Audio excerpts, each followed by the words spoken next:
Hi bed lovers. இன்றைக்கி நம்ம பார்க்க போகிற வீடியோ என்னென்னு பார்த்தீங்கன்னா, how to select a good quality puppy.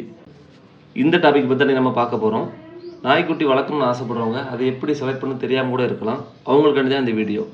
நாய்க்குட்டி வாங்கணும்னு ஆசைப்படுறவங்க கவனிக்க வேண்டிய முதல் விஷயம் என்னென்னா, நம்ம என்ன பர்பஸ்க்காண்டி நாய்க்குட்டி வாங்குகிறோம் அதில் தான் அவங்க கவனம் வைக்கணும்.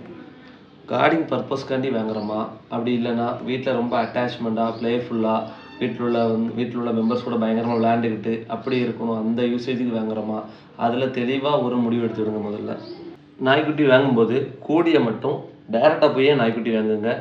ஒருவேளை டேரெக்டாக போக முடியல, பப்பி அதர் ஸ்டேட்டில் இருக்குது, அதர் டிஸ்ட்ரிக்டில் இருக்குது அப்படின்னா நீங்கள் வீடியோ காலில் பார்த்து கூட வாங்க. ஆனால் அட்லீஸ்ட் பப்பியோட மதரை மட்டுமாவது நீங்கள் பார்த்துருங்க. ஏன்னா புதுசாக நாய்க்குட்டி வாங்குறவங்களுக்கு பப்பியை பற்றியோ எந்த பப்பி வளர்ந்தா ஓரளவுக்கு எப்படி வருங்கிற பற்றி ஐடியா இருக்காது. அட்லீஸ்ட் அது மதரை மட்டும் பார்த்துட்டாவது உங்களுக்கு ஒரு ஐடியா கிடச்சிரும். அதாவது பப்பி சின்னதாக இருக்கும்போது இப்படி இருக்குது, பெருசாக வந்தால் இப்படி வந்துடும்னு ஒரு ஐடியா கிடச்சிரும். அதனால் அட்லீஸ்ட் மதரை மட்டுமாவது நீங்கள் பார்த்துடுங்க.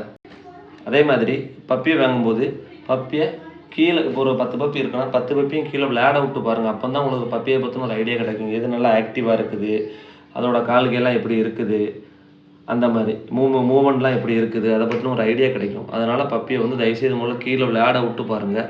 முடிஞ்சால் நாய்க்குட்டி வாங்க போகிற இடத்துலே அதுக்கு சாப்பாடு வச்சு பாருங்கள். ஒரு 10 குட்டி இருக்குன்னா மொத்தமாக சாப்பாடு வச்சு பாருங்கள். அப்போ தான் உங்களுக்கு எந்த நாய்க்குட்டி நல்லா சாப்பிடுங்கிறதுன்னு ஒரு ஐடியா கிடைக்கும். ஏன்னா நல்லா சாப்பிடக்கூடிய குட்டி எப்போவுமே நல்லா ஹெல்த்தியாக இருக்கும். அதனால் முடிஞ்சால் ஒன் டைம் சாப்பாடை வைக்க சொல்லி அதை பார்த்து வாங்குங்க. பப்பி எடுக்கும் போச்சுன்னா அதுக்கப்புறம் நம்ம கவனிக்கக்கூடிய விஷயம் என்னென்னு பார்த்தீங்கன்னா, பப்பியோட ஃபர் எப்படின்னு சொல்லிட்டு. சில நேரங்களில் பப்பியில் அங்கங்கே முடி கழிஞ்சிருக்கும்.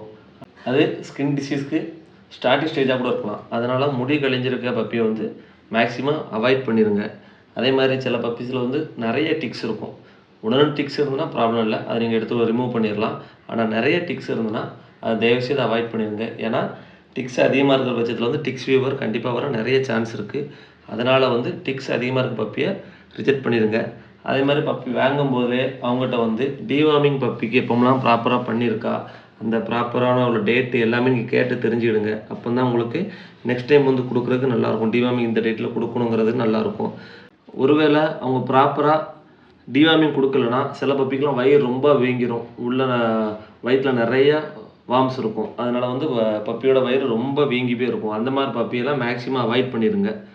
அதே மாதிரி பப்பி எடுக்கும் போச்சுன்னா 30 டேஸுக்கு அதிகமாக உள்ள பப்பியே வாங்க. அதுக்கு கம்மியாக உள்ள பப்பி வாங்க வேண்டாம். 30 டேஸுக்கு அதிகமாக இருந்தால் தான் பப்பி கொஞ்சம் ஹெல்த்தியாகவும் இருக்கும், கொஞ்சம் ஆக்டிவாக இருக்கும். ப்ளஸ்ஸு நம்ம வீட்டுக்கு கொண்டு வந்த பிறகு நம்ம ஒரு வேளை ஃபீடிங் வச்சா கூட கொஞ்சம் ஈஸியாக அது எடுக்கும்.